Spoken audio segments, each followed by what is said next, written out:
You do have to build up this lip end on the inside a little bit to fit a 22, which is some cardstock. But they're so quick when you're out on the field, you just, you know, toss an engine, drop another one in. Neat. That is cool. See what you learned already? And then their caps are so imminently replaceable if they do turn up a bit. But they're pretty sturdy by the by. As long as you got to cut them, this one's cut a little too big. You cut it right where the clay nozzle starts, at the edge of the paper casing. It will not eject. And it won't, on a low power engine, it won't melt on you.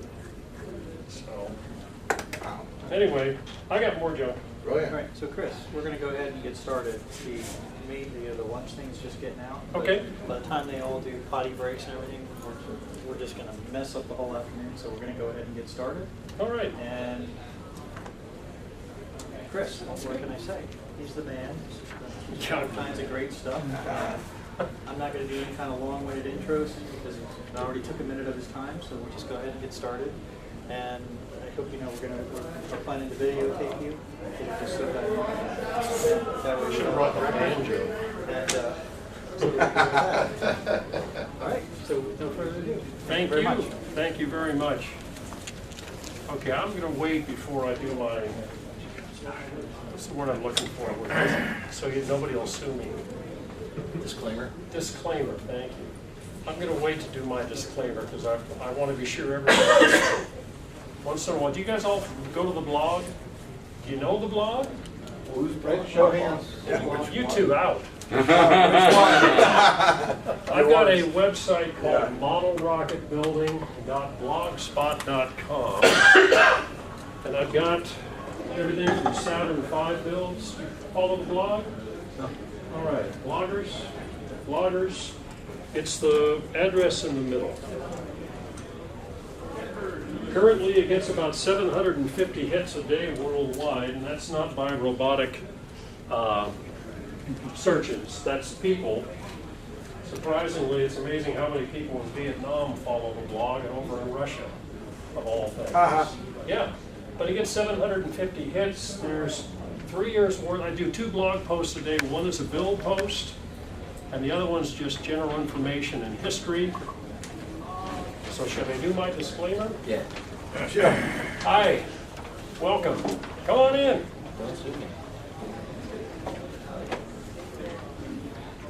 All right, my disclaimer.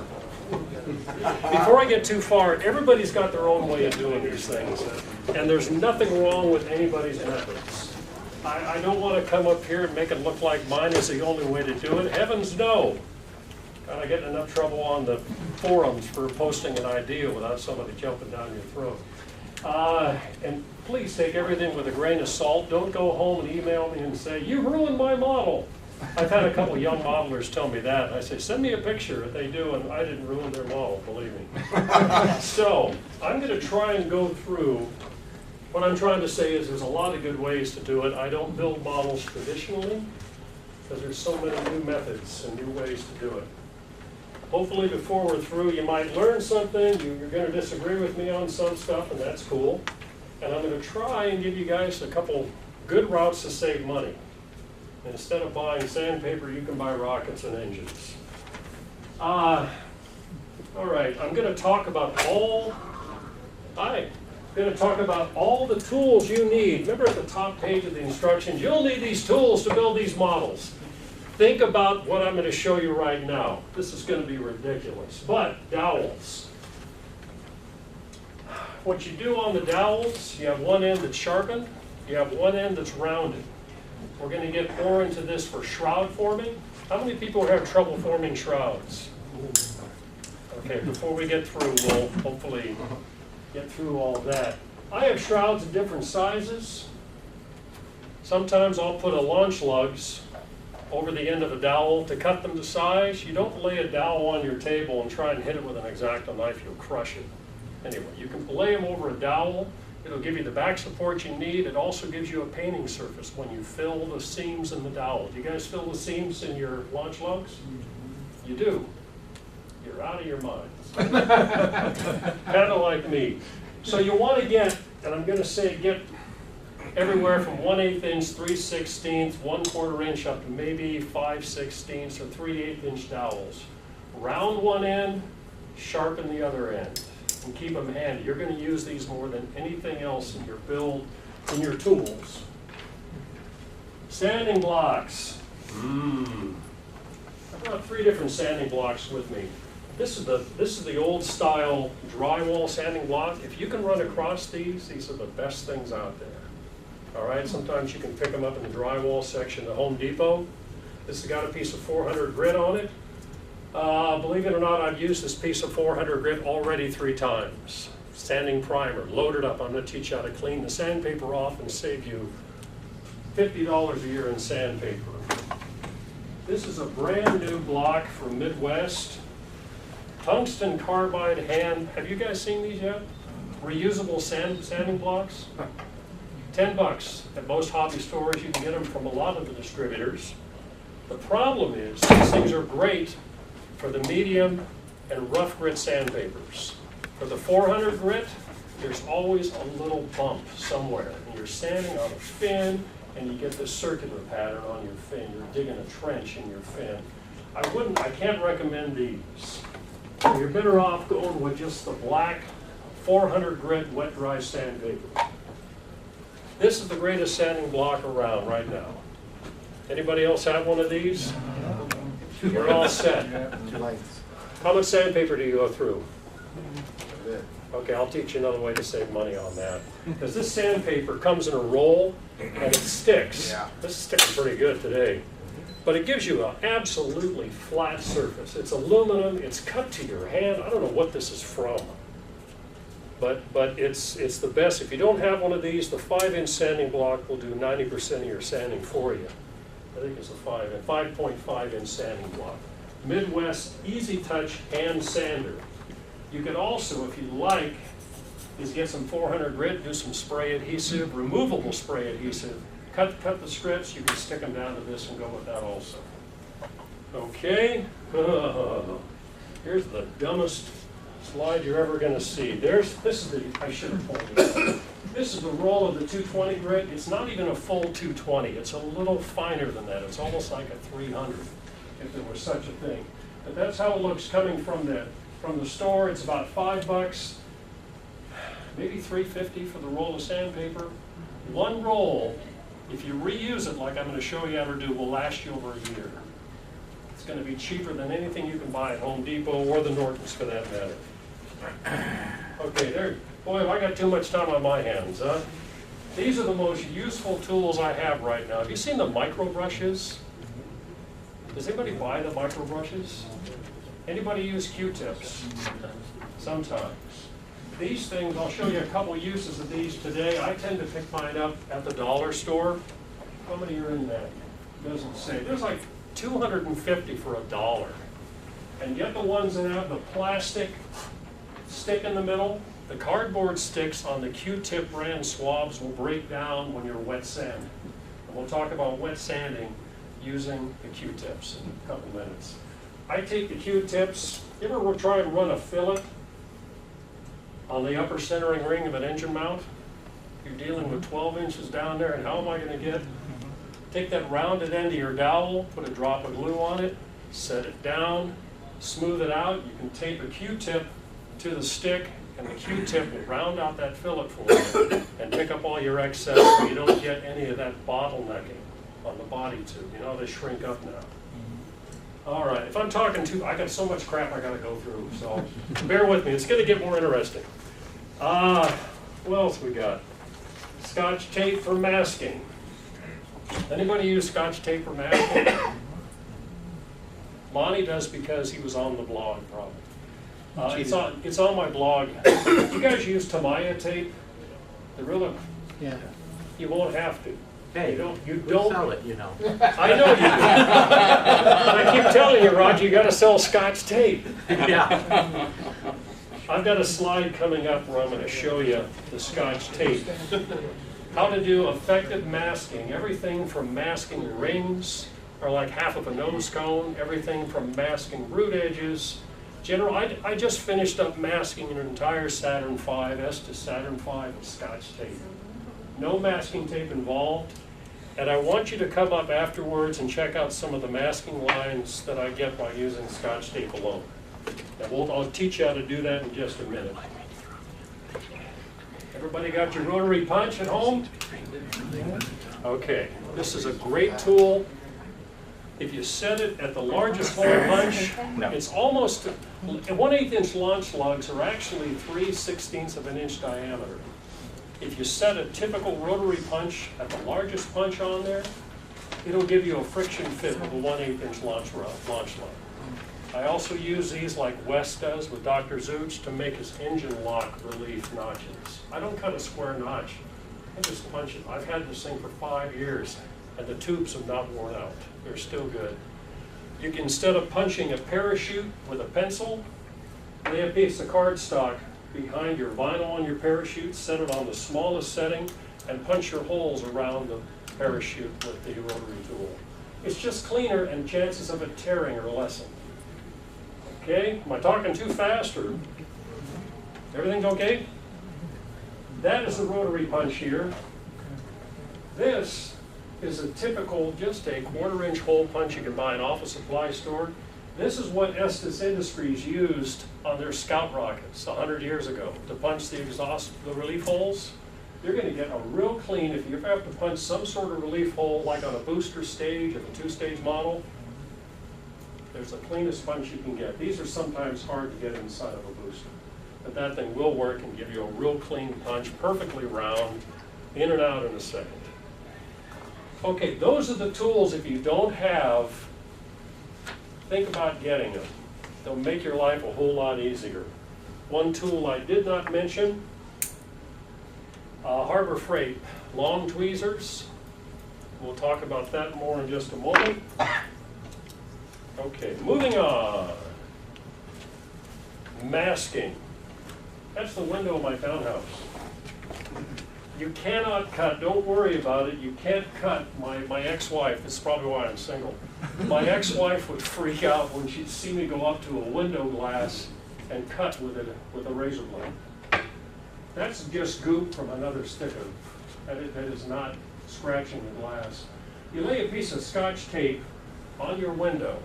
You never want to use, whether you're using Tamiya tape or masking tape, you don't want to use the outside. This has been loaded up with dirt and crap. You got to make a clean cut on the inside. So what I do, lay it on a piece of glass, have your straight edge ready, take a wide point marker, mark it. And you know why I'm marking it? The tape is transparent, you won't be able to see it on the model. It just gives you a nice clean edge that you can line up and set down. And just simply peel it off. If your surface is prepped, you can just stick it right on your model and go to shooting it with paint. I don't overspray. After I lay a piece of masking tape down, I don't overspray it with the original first color. I go right to the second color. If your surfaces are clean, you don't have to seal the edges of the tape. And this will give you a tighter seal than masking tape. I have better results with Scotch tape than I do with the Tamiya tapes. But the Tamiya tapes are flexible. Okay? All right, I got some other things here. That's the fin from the Schrock's Aerospace 1. They gave you large stick-on decals to put on the wings, which I didn't want to use. This is the Scotch tape. You can see that black edge? I had to cut it at an angle up in the corner here, set it down, then you can lay down a piece of just copy paper with a masking tape over the top. And that's really all I did to do the mask. I should have brought the model with me. But it's sharp. Once this is pulled off, it's nice and clean. This is a Mars Snooper. This was a little bit of a bear to tape. I was dealing with some curves. You can also see masking tape strips down here. I'm taping off for all the vanes that are glued around the tail shrouds. Any of you guys ever built one of these? You never built a Mars Snooper? Yeah, one guy back, yeah, well you should. It's a classic, it's a beautiful model. These are a whole lot of fun to do. Because everything's got to fit and a launch lug there's a launch lug on this side, goes through all 3 of the shrouds. But anyway, Scotch tape again, the reason this is pulled back here, this is the piece from the other side that's just wrapped over the fin. I was looking to paint this lower shroud in 3 sections black. This got sprayed black, and then the vanes were glued on when the tape was pulled. The vanes were pre-painted, filled, sealed, painted white, and then glued in place all the way around, so I had a real high contrast. All right, what else we got? Oh, rounded leading edges. This is a goblin. You can see again, I have not totally masked off the body. I was masking for one black fin. And what you do is you just take small pieces of tape. There's probably 8 pieces of tape going all the way around it. And that can give you a rounded leading edge. Most guys will just square it off. One piece, and one piece on the back. Now, this is a Quest Cobalt. I tend to pull my tape up. Do you guys let your tape sit for 24 hours? I don't either. I like to pull it up when it's about half dry. That way I can make adjustments. Because even with all those pieces of tape around the front leading edge, there was still little corner ticks, a couple little ticks I saw. And all you got to do, as long as your undercolor, the blue here, is dry, you just have to take the tip of your blade. You're not scraping it, you push the paint back. Push the silver paint back. Just very subtle. I'm not scraping it, I'm just sliding it back onto itself. Nobody's going to look at your model that close and judge it. It's just another way to clean it up.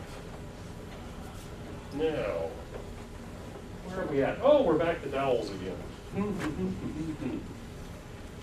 Let me find my supplies here. These are the dowels again that I use for forming my shrouds. How many people here drag your shroud underneath a ruler? Or take it over the side of a table? Okay, we're going to change all that today. Step out in front. You got to follow me. This is a 110-pound cardstock shroud. Anytime you get a kit, it's a good idea. The thing that I do with shrouds is I scan them. On the paper, whatever it comes, write down a 1-inch reference mark, just a span and a 1 inch on the top, go scan it. We've all got scanners on our printers right now. Print up 4 copies. Make 4 shrouds. Make 4 shrouds, test fit them, pick the best one, toss the others. It's the only way, it's because you only have 1 shot with most kits with shrouds. I've got, I don't even know what size this is, 5/16. I set it here on the palm of your hand. Does anybody else do it this way? Mark does. That or foam rubber. Foam rubber? I tried it on a mouse pad. But my mouse pads are kind of thin. But this, there's no creasing, nothing. And if you go back, I'm just showing this with a simple tab. I should have, well, heck, I could round the other way to make a difference. You wouldn't be able to do that if you're dragging it underneath a ruler like they used to tell you to do. When you get to the ends, put a little bit of a push on it. I'm talking about the tab on this side, okay? Because that's going to put the tab out of the way. And this one's ready to be formed. Okay, it's so darn simple, and this is something that they do on I didn't realize they do it in paper modeling, like carded models when they have to do something round. I just came across this on my own. And I did this on the back end of the Dr. Zoot chair with all these 16 shrouds. I did it for those. I've done it on the large, what's the upper stage Saturn V shroud that holds the LEM shroud. I've done it with that, with one that big. Even on Tim Van Milligan's Apogee Saturn V, which is even bigger, you can do it right in the palm of your hand. You just want to do it in an arc. And this is, I mean, there's no dips, folds, creases, anything. About how much pressure you apply to it, Chris? I don't know. I think I just messed with it. Okay. It's not hurting my hand or anything, but yeah, just a light pressure. Okay. Just print up a couple shrouds, go to Rocket Reviews and Tools and print up some shrouds. And how'd I do, Roger? Payload bait. Payload bait, I'm sorry, payload bait. Roger's got a shroud tool that I use a lot. You just punch in the numbers and print it out, but Roger's got to print more than one shroud per page. I've been on him for that for 3 years. But the big deal is with shrouds, now Tim shows a great way to do it with rubber cement in a tab, in an interior tab. You know what I'm talking about, where the ends just butt up against each other, the squared ends? That is another way to do it. Okay, there's the rounding of the shroud. That's the Saturn V shroud right there. That large, all the way across the hand. There's a gluing tab. I always like to also round the gluing tabs. I don't want to have these edges, it's kind of wrinkled on the screen there. It's not really that wrinkled in person. But I don't want to have these edges sticking out underneath the shroud. Tim uses rubber cement to do his. I use glue sticks. We got to get past this whole thing of, you know, to build my models, I got to use Carpenter's yellow glue. I use white glue. I do mainly low power. The great thing about glue sticks, you got time. You can reposition. If you use white glue, once you set it, you're out of luck. I don't put glue on the tab. I put glue on the inside of the shroud. Simply because if it's here, it can smear out on the outside of your shroud. Okay, I've still got working time right now. Now I'm going to set the shroud first with my fingers. Now to glue the shroud in place, one dowel on top. I'm not going to match this up real fancy. Roll it. It's not even sticking. Look at that. I waited. Well, it's the glue stick. I could reapply and do it. But anyway, what you would do, I've got some shrouds here I can show you that are finished. Maybe You you grab simply- the chapstick out of the welcome kit. There you go. A little SP50 on the shroud to protect it on those hot days. Anyway, I just roll right over the seam itself. If you were to do a butt-to-butt shroud, flat to flat with a tab underneath, and you do it like this, you'll have almost nothing to fill. There won't be much of a seam there at all. I'm not going over, the tab is on this side underneath, I'm not rolling over that glue tab. I don't want to emboss the shape of a tab on the shroud. Roll over it, and it's done. Let it sit. And that's just glue stick. Glue sticks give you a lot of time to reposition. I use them all the time. Even the wings on the Pegasus were glued in place on a finished surface with a glue stick. So, where are we at? This is showing, again, the roll. I don't know why, but I didn't put it over the seam. If you guys don't have them, I use these a lot. Sharpies are the greatest embossing, burnishing tools at the back end of the Sharpies. I used to work in a print store. We used to buy embossers, these flat burnishers. When you glue the type down, you put it in place. We all ended up using Sharpies because you can set them on a straight edge and you can just roll them right out. They're perfectly smooth in the back. As long as the ink is removed where it says Sharpie, it won't transfer onto your model. All right, these things are invaluable. That should be on the tool list. Okay, I'm going to talk about, just for a second, about super shrouds. Here I'm forming, all I'm doing here, before you glue a shroud and try and match it to the body tube, take your sanding block and just go over the body tube a couple times. Because you'll be amazed how many factory tubes are cut crooked. And you also have to do the same thing with the shroud. Normally you can just turn it just to take off any rounded edges. Because you can be as careful as you want with scissors. You're going to end up with a little bit of a rough edge. Now to make a super shroud, dun, dun, dun, you make two. You pick your best shroud, your best fitting shroud, another shroud inside of it. And all you have to do, if I can find my knife, after it dries, is cut off this overhanging lip. Okay, when that's cut off, you're going to, at the bottom of that shroud, you're going to have twice the thickness, which is going to match up to just about the thickness of a standard body tube. And the weird thing is, on the inside, you've got a step. You've got the lower shroud, and you've got the upper shroud. You've got twice the gluing surface on the inside of the shroud. And when these things are finished up, they're hard as a rock. It's like plastic on the model. So there's an article on the super shrouds in the Apogee Pico-Flight newsletter. All right, when you set the shroud down on the model, I don't even know which model this is. It's a Quest Tomahawk. When you set the shroud down, this is not a super shroud, it's just a regular cut shroud. Also, never cut this with your scissors. Find a point on your rotary punch and cut that round with the rotary punch. Just punch it out, you be sure to get a round corner on it, and then continue to cut with your scissors or your knife to join up with that circle that's punched. Now, over here on the shroud, when you set that shroud in place, do you ever have an overhang a little bit?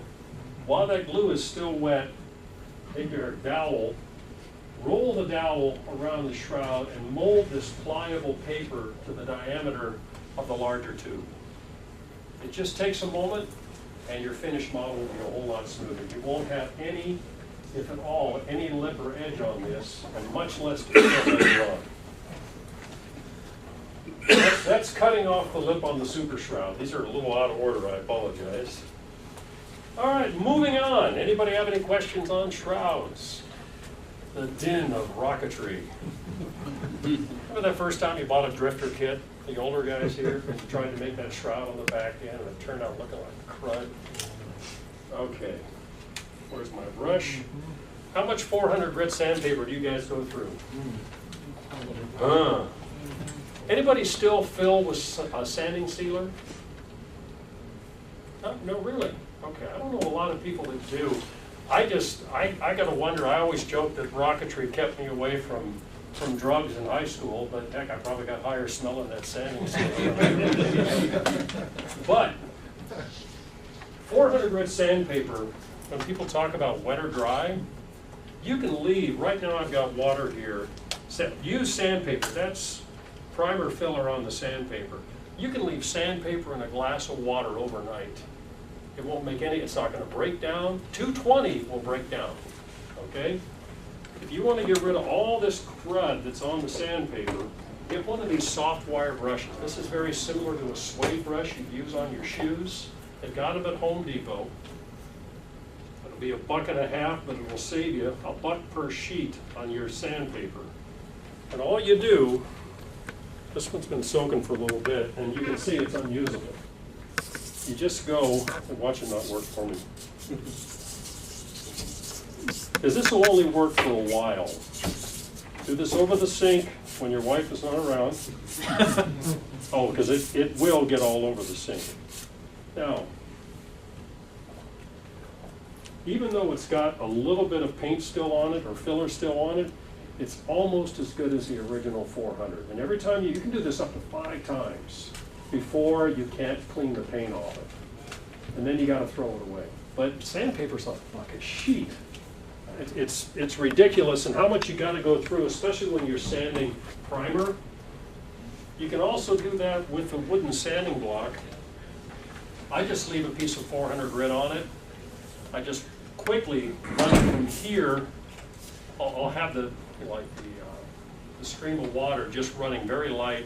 I'll just run it halfway down, brush it off, and I'm good to go. And I can use the sandpaper up to 5 times. There's a very good sandpaper out there right now. I thought I'm not paying $4 for 3 sheets of sandpaper, but I gave it a shot. This is the brand new Norton Premium. Whoever thought you could have premium sandpaper?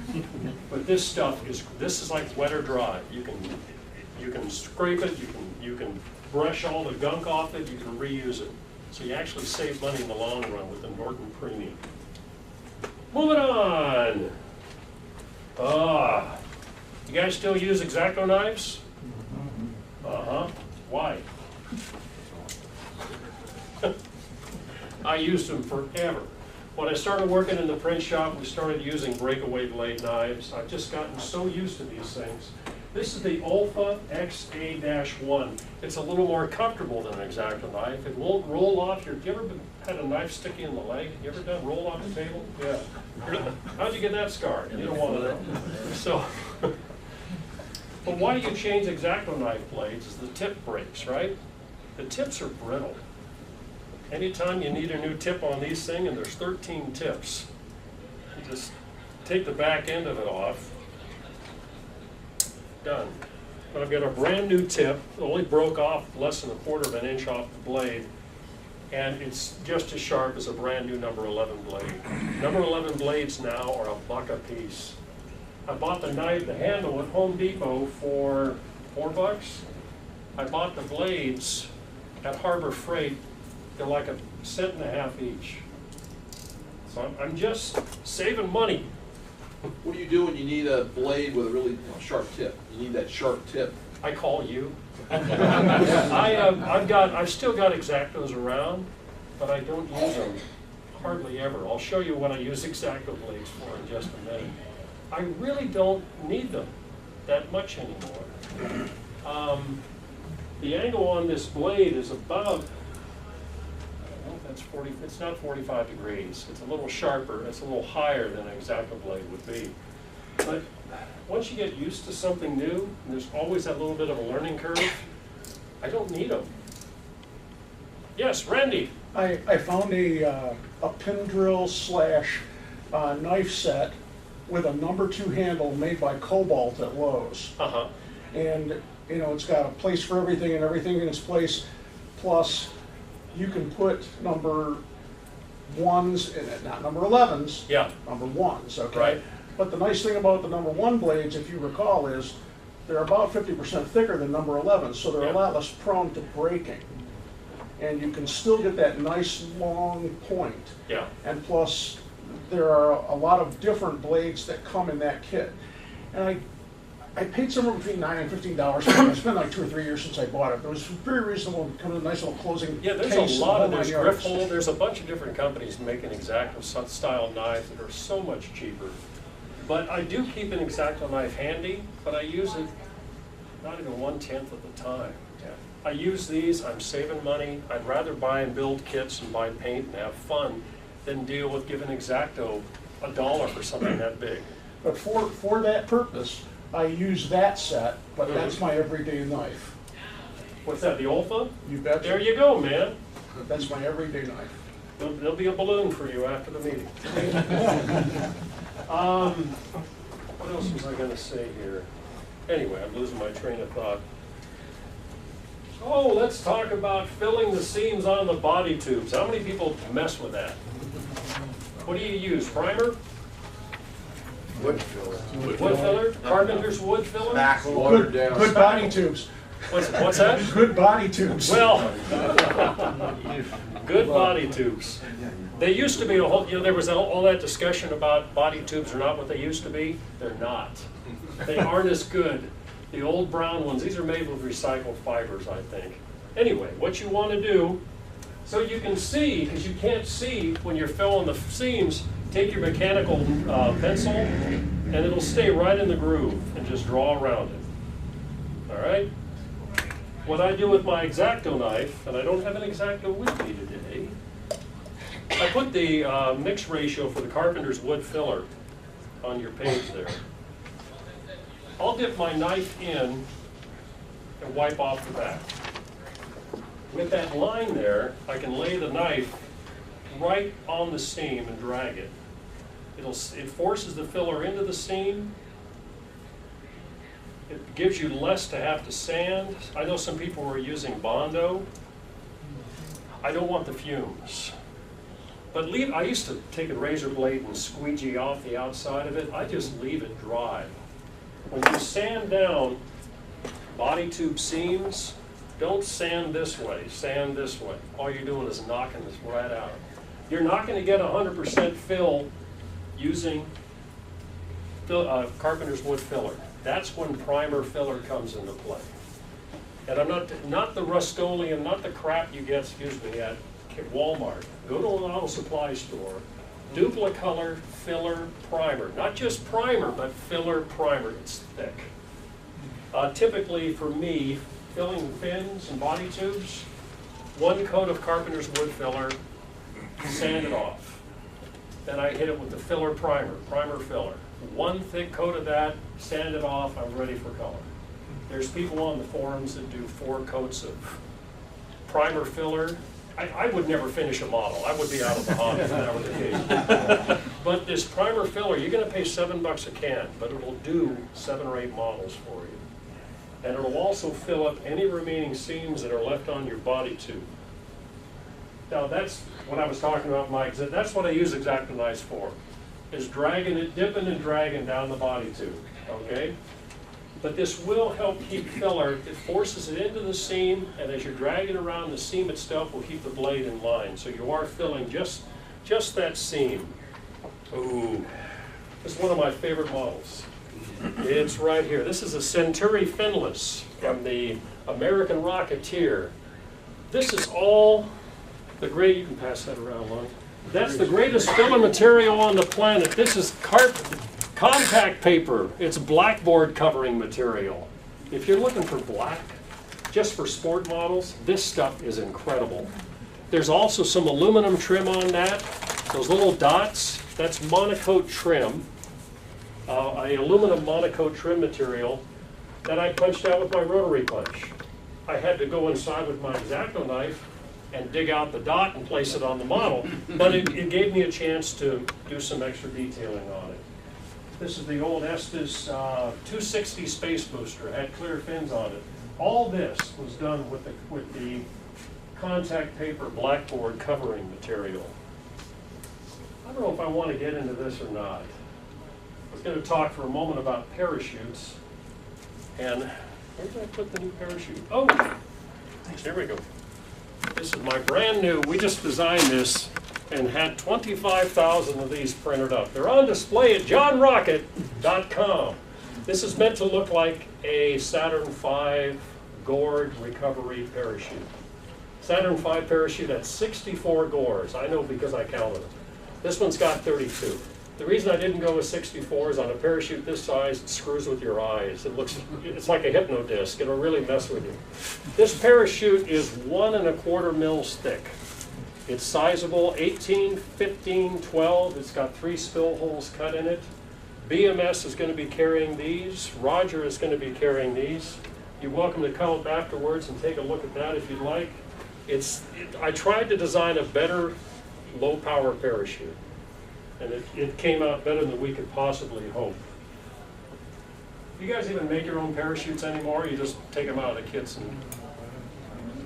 Do you have trouble tying the knots? If this is what you need, Harbor Freight again, one of these long tweezers, this will save your life. Trust, this is Semrock parachute with their tape disc that you got to loop through. I'm just going to do a square knot there. But if you use these for a second hand, you're not dealing up with it. I always hate when people say I got ham hands, all thumbs. Well, this will save your life. You guys use these? You ever use forceps? No. Forceps are great because they're gripped on the inside. Mm-hmm. But I've had good luck with these, so I really haven't had to mess with that too much. I think forceps would work great. We already talked about cleaning off the sanding blocks. This is the backside of the permanent carbide sanding block, along with the brush that comes with it. Sanding blocks. Oh, okay. Anybody who reads the blog knows I am big on Q-tips. I'll use 20 of these per model. What you can do with your Q-tip, you ever have trouble sanding a fillet? Tight bond molding and trim glue, you can sand. You cannot sand, you can sand epoxy, even easier if you use micro balloons in it. I don't use a lot of epoxy. You can't sand white glue, not real effectively anyway. So what you do is you wrap your 400 grit wet around a Q-tip, and you can put it right into the root edge and get without scratching the fin or scratching the body tube. It's cushioned, it'll conform. It's a whole lot easier than just bending it in half or putting it on a stick or a dowel. This is another thing that's going to save your models and give you a better masking surface when you're all done. Okay, let's talk about some other stuff real quick. I just finished up the Quest Stiletto. This has got to be, and I'll pass this around too. Let me pass it from the other side. This is a new paint for me. This is Rust-Oleum Metallic. They make 10 different kinds of metallic paint. That is the Midnight Black along with the Silver Metallic. The great thing about this metallic is, the reason I'm passing it around, your oils in your fingers won't tarnish it. You ever do a chrome model or silver model and it turns gray? This won't. This has got a gloss to it. It looks so sharp in the light. And check out the nose cone. It's got the black, silver and the black. Rust-Oleum Metallic. Be sure you get the can that's shiny. And this stuff goes on. You don't even think you're painting. You're looking at it going, this is going to take 3 cans. And you let it dry and you look at it and think, I should have went lighter. Chris, remember you mentioned not get on the platinum. Right, when you're buying Rust-Oleum for hobby use, stay away from the Rust-Oleum that's got the plaid band along the top. The Rust-Oleum 2X, sometimes it's inconsistent, but it's really pretty good paint. It covers quickly. Some people say it's too heavy, but I'm a sport modeler. I'm not interested in altitude. I want to fly for fun. If I was flying competition, it'd be much lighter. Anyway, this new Rust-Oleum without the plaid band at the top. The plaid band is for painting your refrigerator and painting your barbecue. Okay? The models you're looking at are balsa. Please do not stick a fingernail through them. Let's pass this one around here. This shows how Estes used to do their catalog models. I only found this out when I got tours at the factory and I got to see the models up close. They use electrical, colored electrical tape. Easiest thing in the world. That's a Quest Big Betty with 4 fins and 2 engines underneath. This is another example of that black. I'll have these up here at the end if you want to stop up. These are, you can go ahead, well, you can pass that around. Please don't stick a fingernail. That is balsa. And it's the same finishing technique that's on the back of that sheet that I handed out. If you didn't get a sheet, I've got them up here. Let's talk real quick about decals. They're very inconsistent. If you ever had to print decals at home, you know you can't print white, and it's getting harder and harder to print white. Get a sheet of the Bell decal paper and the Rust-Oleum 2X and spray it white. Spray the sheet white. Then you print off your black decals or your stars and bars or whatever you want. Cut that out, stick it on the white one, then cut around the white one and lay it on your model. This one is this is a black decal, a clear decal over monocoat chrome, the old Century Satellite 62 SL. And it's chrome. It looks like the model did way back, but it was a home print decal, just a clear laid over monocoat chrome. Here's a nose cone off a Nike Tomahawk, which is a kit AVI came out with. They never put into production. There's a very thin beige colored band right there. I just sprayed a decal sheet beige and cut a strip and laid the decal. If you think about it, your decals are about as thick as a coat of paint. So that's one way to do some real quick trim. Flame fins. These are from you've all built the Dr. Zooch kits, which are some of the greatest kits out there. I love the kits. I've got a Saturn V and a Soyuz up here. You're welcome to come up and see. These are my shelf queens. I used to paint my flame fins white, yellow, and orange. It looked a little cartoony. If you go online and just look up launch pictures, they all go from white to yellow to gray. This is what you should be, well, you shouldn't be doing anything, I say, but it's up to you. If you want the authentic colors, and blending like this, you're never going to get a smooth finish. It's always a little rough when you blend colors like this. But I just aim toward the outside. I would be aiming my can here, and anything below that would end up on the fin, and I would just aim the can right at the edge for the gray. But these are typical Dr. Zooch fins from his kits, which are a whole lot more fun than having a clear fin on the bottom of the model. Okay. This is a copy of a model I was told was in Vern Estes' office for a lot of years. There was a contest in 1972 that I entered, a craftsmanship contest, and I entered a skyhook. And I picked a cheap model because they told you you're not going to get the models back. So I picked out something cheap. I got a $25 gift certificate signed by Vern Estes, which I never cashed in because it was worth more to me. I can get $26 on eBay now for it.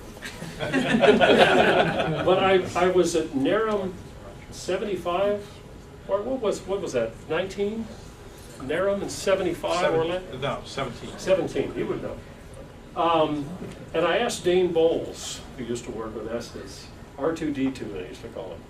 And I asked Dane Bowles, I said, well, what happened to all those models from the craftsmanship contest? He said, which model are you talking about?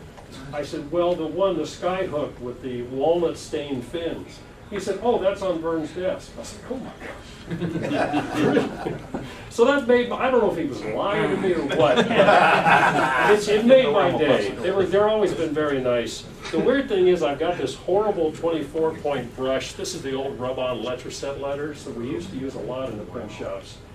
I found the old sheet when I remade this model for a contest Semrock was running.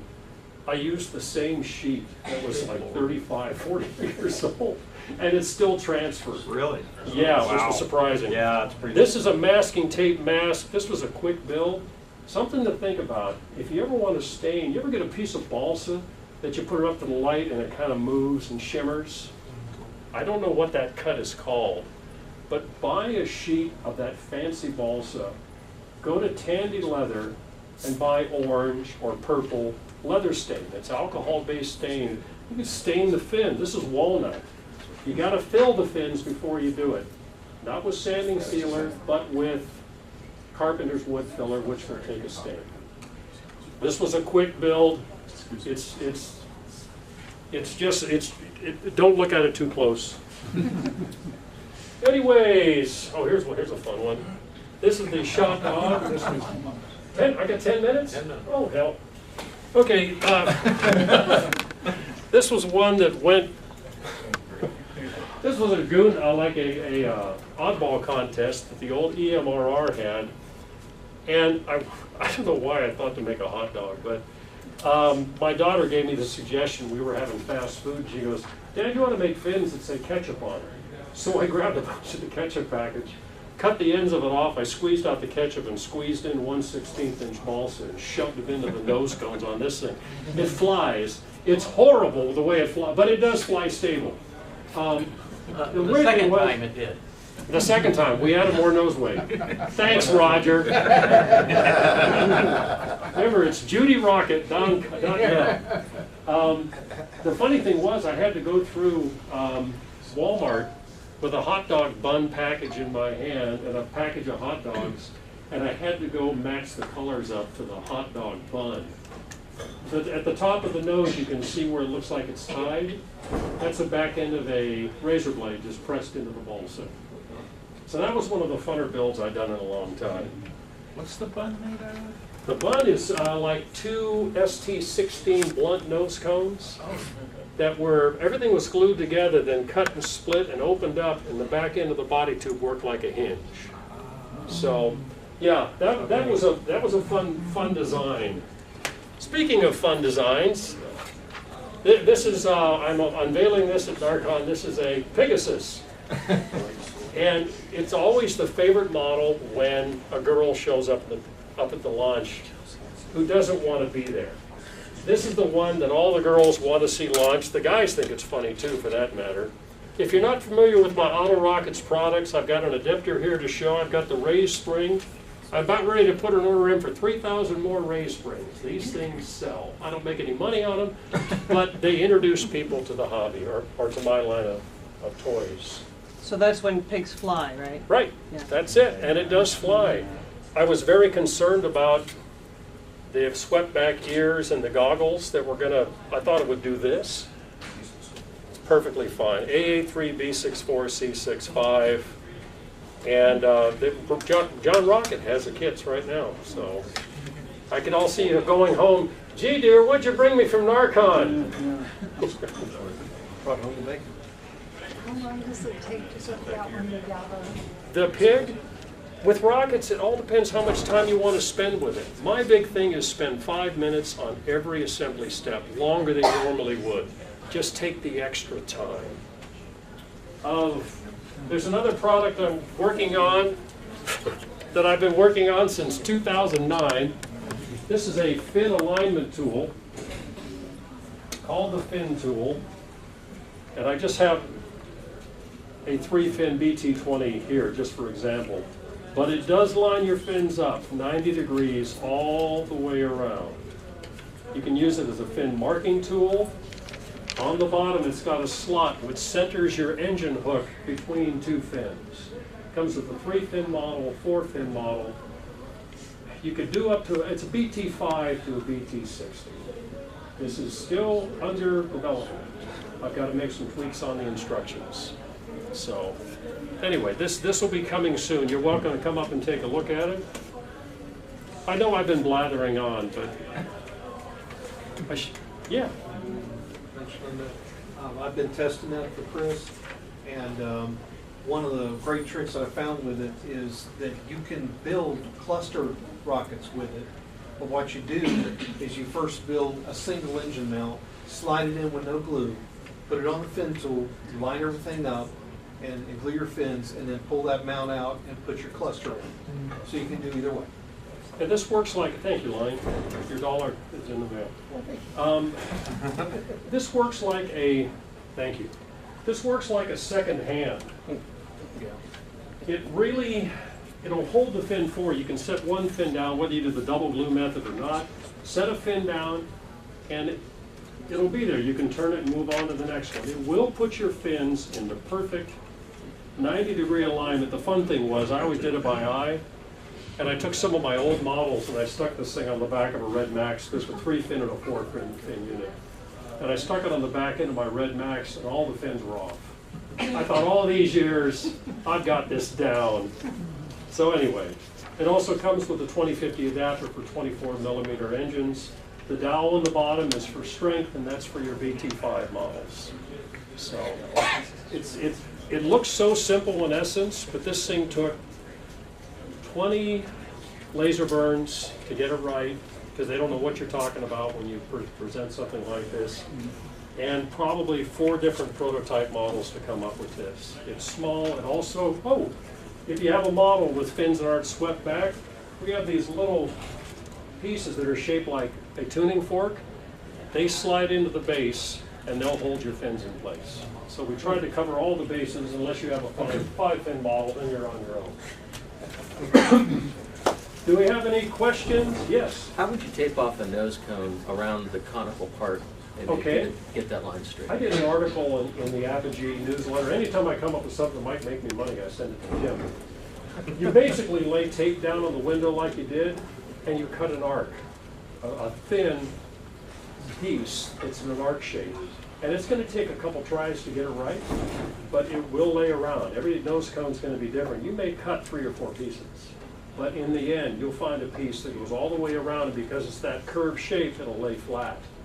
So it depends if you're doing, it would reverse, of course, if you're doing a black top or if you're doing a black bottom on a white nose cone, the curvature of the tape.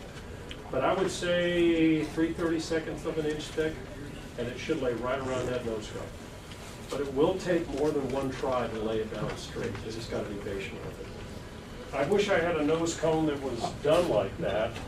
I don't have one with me, but I've done them on everything from 20s up to BT80s. So I've got a couple Dr. Zooch models here if you want to come up and check them out. I don't like to pass these around the room. Other questions? You have one there. What do you do to seal your decals? Oh. I messed with Future, Pledge, whatever that stuff is called. A lot of guys on the forums always check how many posts they've made. If they've made 35 posts and they're giving you advice on how to build models, I don't know. It's kind of iffy. What I do is I take a Q-tip again. I dip it into the Future. You know what Future floor finish is? Acrylic floor finish? I dip it into the Future, I wipe the excess off on a paper towel, and all I do, I don't do the whole model. I just go over the edges of the decal and over the surface of the decal. These, if you look real close on this skull against the light, you can see the Future. That's really all I do. If you spray it on, you ever spray it on and have to sit there and dab it up? It's a mess. I don't know how guys are loving this stuff. If you get Yeah, they spray it on, and it's I thick. I mix it with simple green. Yeah, And just use a regular spray brush. yeah. And then just hang it upside down. You just have to wipe the tip of the nose cone. I wipe it on with cosmetic puffs Yeah, that have no, that won't break up or come no apart. remover, Yeah. no facial, paint remover in them. If these models, maybe I should hand out one more. This is typical of a finish that I'll get without any future. This is Rust-Oleum 2X. Light coats, sanding between coats, down along your fillets. Like I said, you wrap a piece of 400 wet around the Q-tip, rub it off. My last coat, I lay on thick. I'm like a guy in an auto shop. If you ever watch the videos of the guys on YouTube spraying a car, right? You start out, it's the old adage, you start out here, and I will hold the can. Of course, I've got a stick and an engine casing, in the back end. But I'll start out about 10 inches from the model. Start out, and be sure you spray that, pull that button down all the way. You don't want to have half spatters coming out. Test your can before. I put a plastic bag over my hand. Test it before you go out. Start beyond the model, spray forward, turn. It takes 8 hits on like a BT50, because I count them. I don't have any hobbies. It takes me 8 hits to cover a body tube. This is a final. That's typical. Does that wouldn't mean future floor finish. So not all the models turn out good or fair. I can always look at them and go, gee, if I did this different, if I did that different. This is Scotch tape mask, contact paper on the black stripe. Pieces coming back everywhere. We got models for you. Anybody else?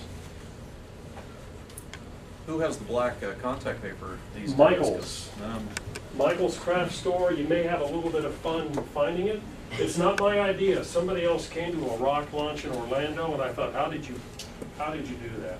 Because it's really thin, and it's very forgiving. It's kind of a flat finish, but you can hit it with a gloss, and it will gloss it up.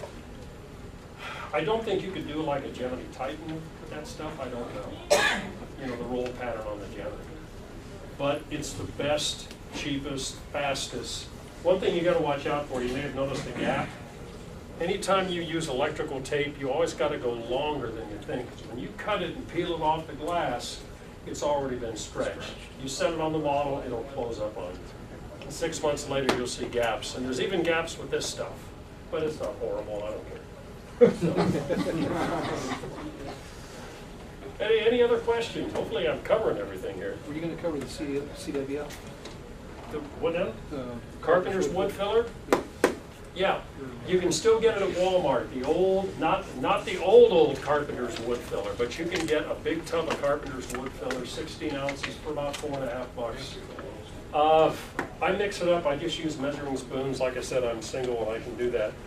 You do 1 part water, 2.5 parts Carpenter's wood filler. That's just a starter mix.